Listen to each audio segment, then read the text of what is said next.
Hello and welcome to the CitrusTV studios for Orange Press Pass at halftime. I'm Christian Guzman, joined by Unger and Matthew Wieselthier. Score currently Syracuse on top 24-17. The Orange do look a little bit better, Adam, than they did against Middle Tennessee State, correct? Marginally better. It's still a very, very sloppy type of game that they're playing. If you look at the scores that they've gotten along with the turnovers that they've given up, just poor ball control all around. And honestly, I am not remotely impressed with what Syracuse has been doing up to this point, despite the fact that they have this lead. It really seems like since the first game of the season that the offense just hasn't been able to run the same way, especially last week we saw against Middle Tennessee State, and now this week against Central Michigan. Just really seems like defense is currently the best offense, and the Orange is the new fast system. That's not going to work. Yeah, the car seems to be sputtering along. Let's take a deeper look at what's happened during halftime in this first half. Surprisingly, the Orange with less yards than the Chippewas. The two turnovers for both teams big.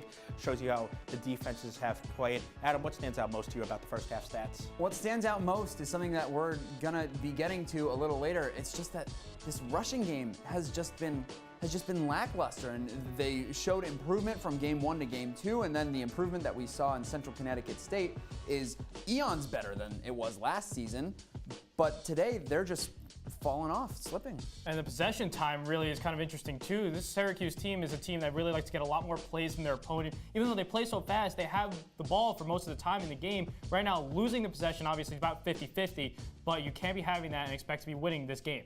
Yeah, definitely ball security, something that the Orange have struggled with throughout most of last season and this season as well. And again, Adam, like you said, definitely not the best-looking Syracuse team. What's been the biggest weakness so far for them? My biggest weakness, I already mentioned it, it's the rushing game.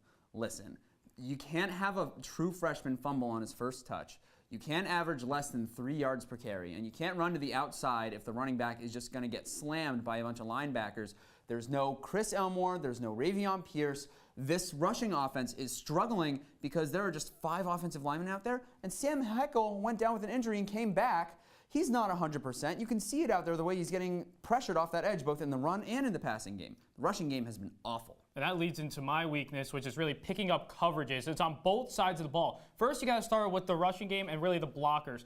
Eric Dungey in the passing game really hasn't been able to get anything going because he's been constantly hurried. Hasn't shown up stats, but he's been constantly rolling out of the pocket. And that's why the longest run right now for Syracuse is Eric Dungey, a 7-yard run around the side. And that's a big problem if you're the Orange. And then on the other side, the defense, the secondary has been struggling. Both touchdowns for Central Michigan have really been because of players on the Syracuse defense missing their coverages. On the first one, 2 secondary players running into each other. On the second one, a player just getting out by about 5 yards. That can't happen and expect to win games, especially this one, against not really their toughest foe of the season. Quickly before we move on, do you think Eric Dungey is having some flashbacks to 2 years ago, Matt? It could be. I don't know what it is. And it really just seems that since this season has started, you started off a little hot, and now it's really just everything's gone downhill, and you have to really wonder why that is.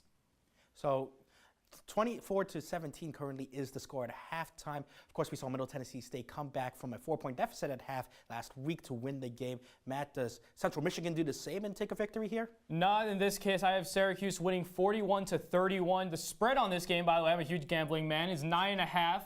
Minus 9.5 on Syracuse, so they're just going to cover the spread. But this is a team right now. The offense is working just enough. The special teams are doing just enough to keep them in the lead. Maybe a field goal to get them a little more of an advantage. But besides that, not really too impressed by what I've seen. I don't expect to see anything more in this next half. Yeah, Matt, I agree with you. It's been very sloppy for the Orange, but I'm taking them 37-34.